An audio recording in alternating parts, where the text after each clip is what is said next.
Insert থেকে picture, ইনসার্টে যাবো, দেন picture. কয়ভাবে picture নেওয়া যায়? 3 ভাবে। This device stock online. আমি এখান থেকে স্টক ইমেজ নিব এখান থেকে। আচ্ছা, এখান থেকে আমরা একটা ছবি নেই, যে কোনো ধরনের একটা ছবি আমরা এখান থেকে নিতে পারি। আচ্ছা, আমি দিস পিসি থেকেই নেই, ওই ইন্টারনেটের একটু স্লো তো, এই কারণে ওইটা আসছে না। আমি দিস পিসি থেকেই ছবি নিই। ইনসার্ট, এই যে এখানে চলে আসছে। এখন কার কি সমস্যা ছিল, কি ব্যাকগ্রাউন্ড রিমুভ ব্যাকগ্রাউন্ড করা নাকি? হ্যাঁ, আচ্ছা আচ্ছা, তাহলে প্রথম থেকে আবার দেখায় পিকচার ফরম্যাট, খেয়াল করেন। একটা ছবি যখন আমি ডকুমেন্টে ইনসার্ট করব, করার পরে এইখানে দেখেন ছবিটা কি ফিক্সড হয়ে থাকবে এক জায়গাটা। আপনি মাউসে ক্লিক করে ধরে চাইলে ওইটাকে মুভ করতে পারতেছেন না। হ্যাঁ, এক্ষেত্রে আমাদের অপশন দেখেন, এই ছবির ডান সাইডে উপরের দিকে লেআউট অপশন।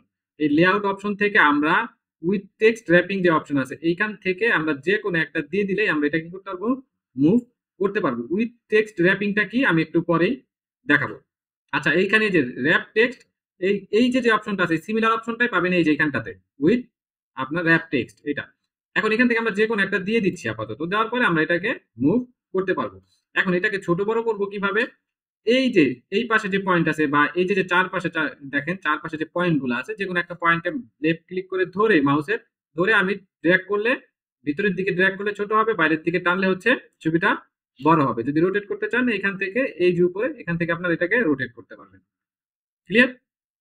এরপরে আসি আমরা, এখানটাতে আছে রিমুভ ব্যাকগ্রাউন্ড। রিমুভ ব্যাকগ্রাউন্ডের ভিতরে আমরা যখন কোনো ছবি ব্যাকগ্রাউন্ড রিমুভ করবো, তখন আমার সাবজেক্টটা সিলেক্ট করে নিতে হবে যে কোনটার আমি ব্যাকগ্রাউন্ডটা রিমুভ করতে যাচ্ছি। ওয়ার্ডের ভিতরে আপনি যেই কাজই করেন সেটাকে আগে সিলেক্ট করে নিতে হবে। প্রথমে সিলেক্ট করবেন, দেন গিয়ে ওইটাই কাজ করবেন। আমি এখান থেকে এই ছবিটা ব্যাকগ্রাউন্ডটা রিমুভ করব। তাহলে আমি প্রথমে ছবিটা সিলেক্ট করলাম, দেন রিমুভ ব্যাকগ্রাউন্ড।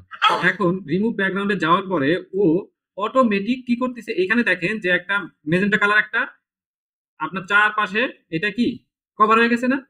এইটা হচ্ছে কি করছে, ও পুরো এরিয়াটা সিলেক্ট করছে। এই কালার যে যতটুকু এরিয়া থাকবে, ওই সম্পূর্ণ এরিয়াটুকু কি হবে, ডিলিট হয়ে যাবে। এখন এখানটাতে দেখেন এই জায়গাটা গাড়ির ভিতরের অংশতেও চলে আসছে না? এই ভিতরের দিকেও আমি যদি ডিলিট করি তাহলে এই ভিতরের দিকেও চলে আসবে, ভিতরের এই অংশগুলোও ডিলিট হয়ে যাবে। এইখানটাতে দেখেন কয়েকটা অপশন আছে, সেটা হচ্ছে মার্ক এরিয়াস টু কিপ। এটা হচ্ছে কি বলছে, যে যেই এরিয়াগুলো আমি রাখতে চাচ্ছি সেই এরিয়াগুলোকে আমি কি করব, মার্ক করব। এই মার্ক এরিয়াস টু কিপ থেকে আমি যে এরিয়াটা রাখতে চাচ্ছি সেই এরিয়াটা এখান থেকে সিলেক্ট করতে হবে। তাহলে প্রথমে আমার এই মার্ক এরিয়াস টু কিপ, এইটা কি করতে হবে, আমার ক্লিক করতে হবে। ক্লিক করার পরে এইখানে আসেন, আসার পরে দেখেন একটা পেনের মতো অপশন আসছে না, কলমের মতো। এইখান দিয়ে আপনি জাস্ট কি করবেন, যে অংশটুকু রাখতে যাচ্ছেন সেদিক দিয়ে একটা দাগ দিয়ে দিবেন। দাগ দিয়ে দিলে ওই অংশটা এখানে কি হয়ে যাবে, এরিয়াটা থেকে যাবে। এই যে এখানে যেমন আছে না, হালকা করে দাগ দাগ চলে আসবে।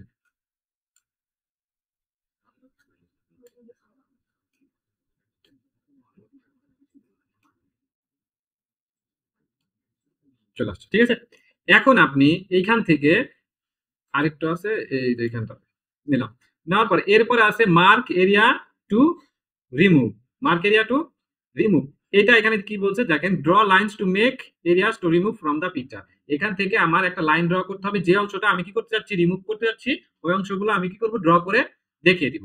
এখানে মার্ক এরিয়াস টু রিমুভের মধ্যে যাব, যাওয়ার পরে এইখানটাতে দেখেন এই যে কালো যে অংশটা আছে না, আমি চাচ্ছি এই অংশটুকু ডিলিট হয়ে যাক। এই এরিয়া বরাবর যদি আমি দাগ দিয়ে দেই, দেখেন এই এরিয়াটুকু কি হবে, সিলেক্ট হয়ে যাবে। কিন্তু এখানে আমার একটু বেশি সিলেক্ট হয়ে গেছে না? আমি আবার মার্ক এরিয়া টু কিপে গিয়ে আমি যেটা রাখতে যাচ্ছি, যেটা আপনি রাখতে যাচ্ছেন সেটা কি করবেন, মার্ক এরিয়া টু কিপে যাবে না, যে অংশ ডিলিট করতে যাচ্ছেন সেটা কি করবেন, মার্ক এরিয়া টু ডিলিটে যাবে। এরপরে দেখেন ডিসকার্ড অল চেঞ্জেস। এইখান থেকে আমরা যতটা সিলেক্ট করছি, এখন আমরা যদি চাই যে না আমার ছবিটা আমার আগের অপশনে চলে আসুক, আমার কোনো জায়গায় সিলেকশন একটু ঝামেলা হয়েছে, আমি চাচ্ছি যে একদম পূর্বের অবস্থায় আমার ছবিটা অরিজিনাল ফরম্যাটে চলে আসুক, তাহলে আমি যদি ডিসকার্ড অল চেঞ্জেস দেই তাহলে কি হবে, সব এতক্ষণ যা চেঞ্জ করছি সব চলে যাবে। আর এখান থেকে যদি আমি কিপ চেঞ্জেস দেই তাহলে কি হবে, এই যে রিমুভ আছে না, যতটুকু সিলেক্ট করছি এটা রিমুভ হয়ে যাবে। কিপ চেঞ্জেস দেই, এই যে এখান থেকে সবকিছু আমার ছবিটা রিমুভ হয়ে গেছে, ঠিক আছে। এখন ওয়ার্ড দিয়ে কিন্তু অত ভালো ব্যাকগ্রাউন্ড রিমুভ করা যায় না, এটা জাস্ট কাজ চালানোর জন্য, এটা অ্যাডভান্স করার জন্য। অ্যাডভান্স করার জন্য ফটোশপ আছে, তারপর আদার্স ওয়েবসাইট আছে, ওই সব জায়গা থেকে ভালো ব্যাকগ্রাউন্ড রিমুভ করা যায় একদম নিখুঁত ভাবে। এরপরে হবে, হ্যাঁ, আপনার ল্যাপটপ কি সেট আপ করতে হবে, তাহলে এটা ক্লাস শেষে দেখা দেবো, হ্যাঁ। আচ্ছা, এখানে দেখেন, এখন আমি এই যে ডিসকার্ড অল চেঞ্জেস এখানে যদি দেই তাহলে কি হবে, আমি যত কিছু সিলেক্ট করছিলাম যা করছিলাম এখান থেকে আবার চলে যাবে। ক্লিয়ার?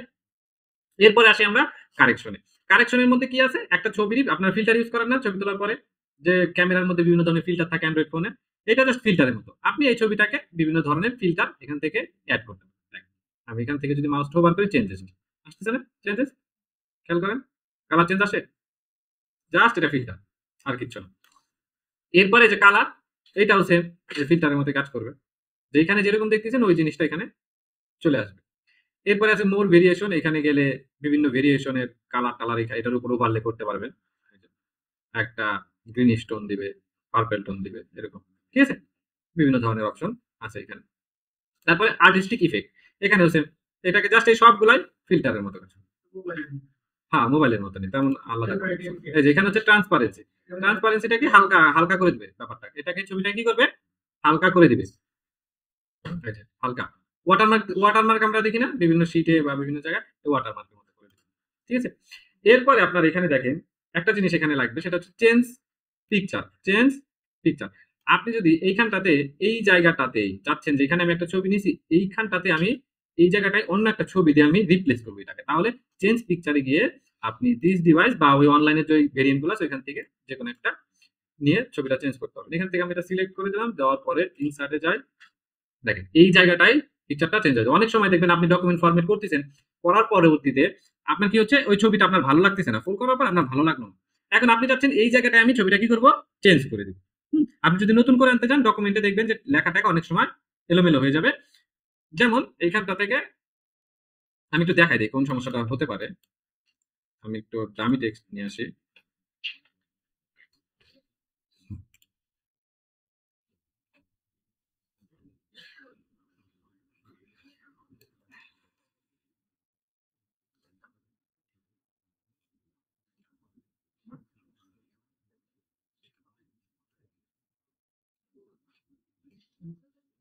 এখন দেখেন আপনি যদি এখানটাতে ছবিটা চেঞ্জ করতে চান, যে এখানে আপনি আরেকটা ছবি দিবেন, এই জায়গাটা আমি যদি আবার দিস পিসি থেকে আনতে যাই অন্য একটা ছবি, তাহলে দেখেন লেখাটা কেমন যেন এলোমেলো হয়ে যায় না?